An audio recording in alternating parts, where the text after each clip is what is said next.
Hey peeps, Maggie here, and today we're going to Baler.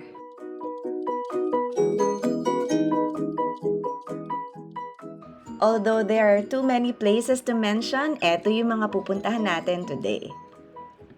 First stop, Quezon Park. Nasa town proper na kasi tayo.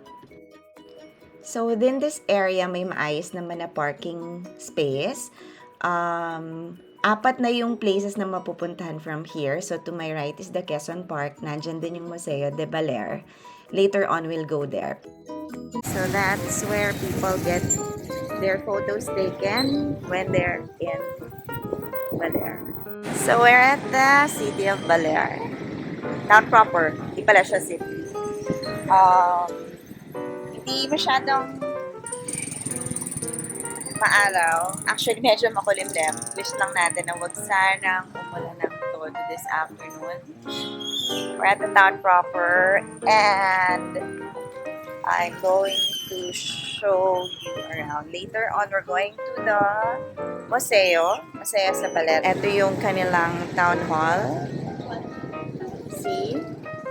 And there's, since town siya, ito yung mga shangge. So we'll try and see if we can buy like shirts, white shirts, simple white shirts to bring home. Hello! So ayan, nakapamili na kami sa shangge. This is the park. Actually, marami nang di naka-face mask. Ito yung cute na bahay kubo. There. And then, ito yung park. And, pupunta tayo now. This is just in front of Museo de Baler. Okay? Actually, pang third time ko na pumunta dito. But I wanted to bring hubby and the kids. That's why we're here. So, ayan, andito na si Quezon. Nakaupo si Quezon, no? See? Tsaka, ayun yung museo at the back. Alright? Eto na tayo. We're about to go inside the Museo de Baler with the fam. Here.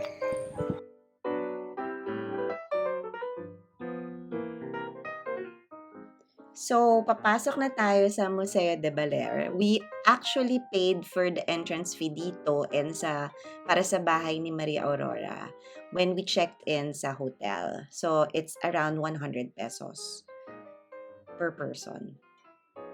So, the museo is 2 floors.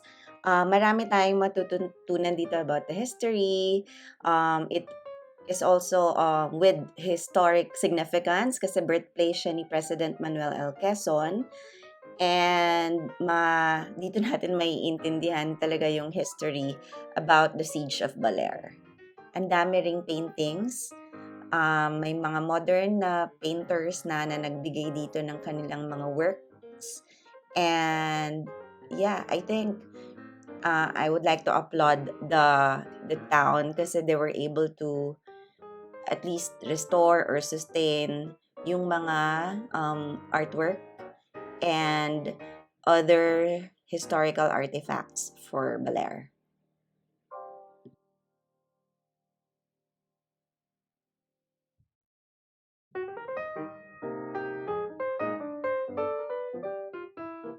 Here naman is the house of Maria Aurora, his wife. This is just a walking tour. So, nanggaling tayo sa Museo de Baler. Ito yung church, to my right. And then, yun yung town hall. And now, we're at the bahay ni Aurora. Yay! There you go.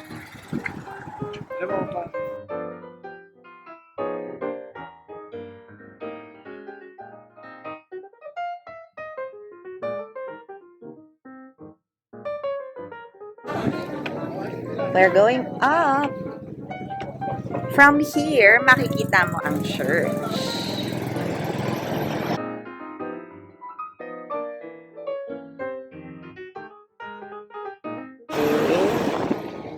And ito yung receiving area. Gosh, parang nagsishake the video, but I hope not.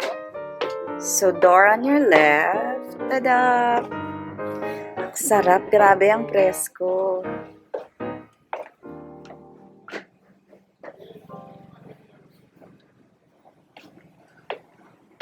Dining table. Portraits.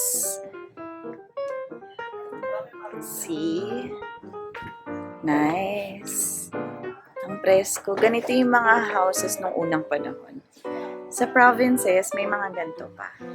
Pero at least here, na maintain nila yung ganito. Pretty naman ni Sis Aurora Quezon. Lunchtime, balik tayo sa resort. Then just, I think, 5 minutes walk from there and about 1,000 or 2,000 steps away. Eto, nakuha namin or nakita namin ang Kubli Bistro Restaurant.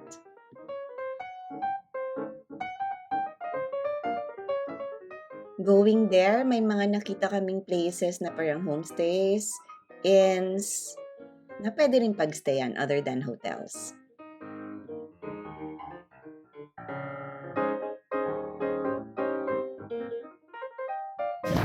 Hi!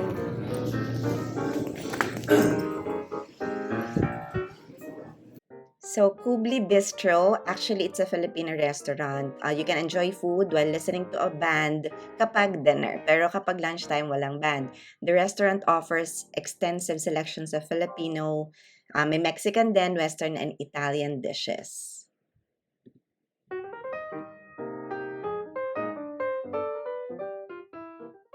Siyempre, after lunch, coffee. So, ito naman, very near rin lang from Kubli and on the way ng pabalik ng Costa Pacifica Resort. O, diba? Okay sa pangalan, Gayuma Cafe. And Coffee Dokia.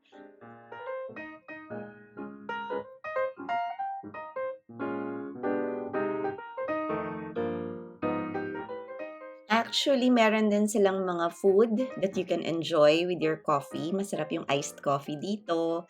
May banana crepe, may Nutella, may caramel, and a whole lot more. So, hindi ko lang na-memorize yung menu, but you can take your pick when you're there.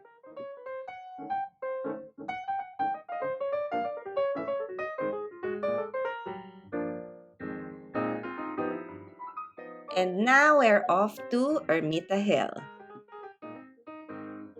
So we're here sa Ermita Hill. So meron ditong story behind the statue. So ito, this is the place where there's a tsunami so many years ago, and it was called Tromba Marina.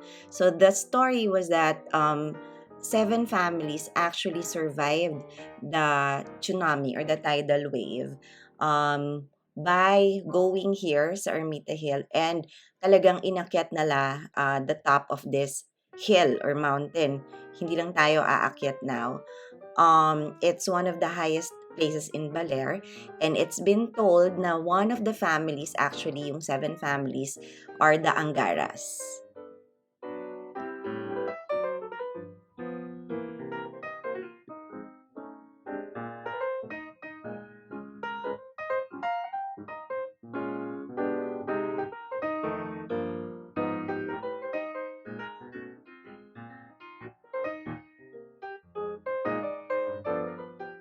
And now, off we go to the largest Balete Tree in Asia. So, eto on the way na pabalik ng Manila. So, hinuli namin ang stop ng Balete Tree. So, andito na tayo, Barangay Quirino. That's where the Balete Tree is. Pero nasa bayan pa rin tayo ng Aurora. Merong entrance fee. I'm not sure if it's 15 pesos or 20 pesos per person. And on top of that, dapat magbayad tayo ng parking fee. From what I read, etong Balete Tree is 60 meters in height and 60 meters in diameter and would take 60 people holding hands to go around it. Okay, so we've arrived. Nandito na tayo sa Ronquillo Balete Eco Park. Nandito yung pinakamalaking Balete Tree.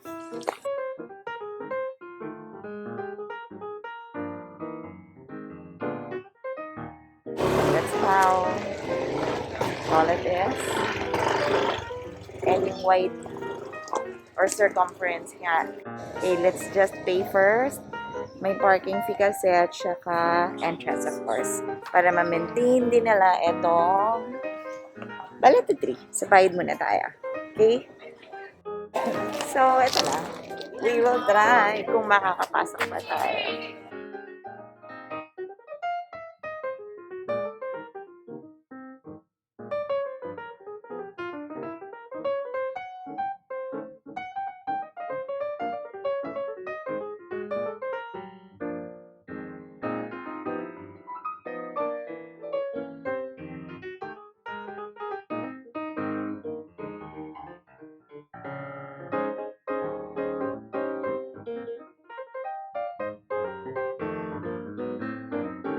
Ito tayo apat.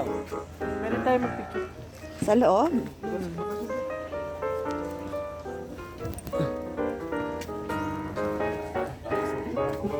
Nag-iiba.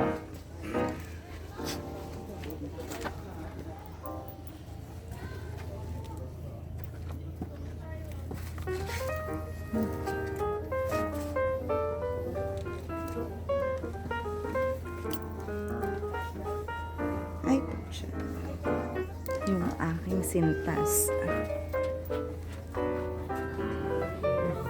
Yay! Thank you. Oh, picture. Wait lang, wait lang. Ah. Ikaw? Hindi, kaya ito.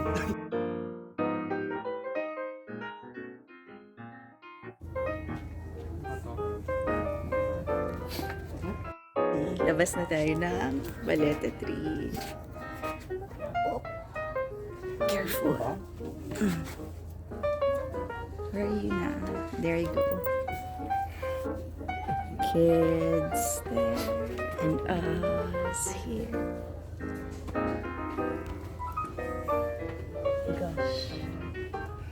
Okay. Oh my gosh. Oh, kasya pa tayo. Yay!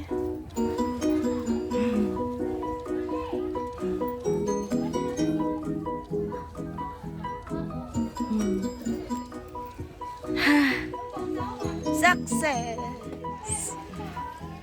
Success, Kuya? Cyrus? Yep. And it's success. After all that, quick lunch muna before proceeding back to Manila. Here is Casa Poblador. Nasa may Pantabangan Road siya. Napakahabang road. So when you see this, stop for meals dahil wala nang pwedeng kainan going to Tipilex. So we stopped over for a quick lunch. It's at 3 p.m. But we need to be taking our lunch na kasi there's still 200 kilometers away to Manila. So, here, sa may Pantabangan Bridge, ito yung isang restaurant na we wanted to stop kasi nga kumain muna kasi long drive for ito down sa Manila. Okay? And that's a wrap. This is our trip to Baler, Aurora. You can also watch my other vlog where I shared about Costa Pacifica Resort. Again, thank you so much for watching. Stay positive and be kind always. Please, please, please like and subscribe. Yes, like and subscribe. Thank you guys and see you on my next vlog. Bye!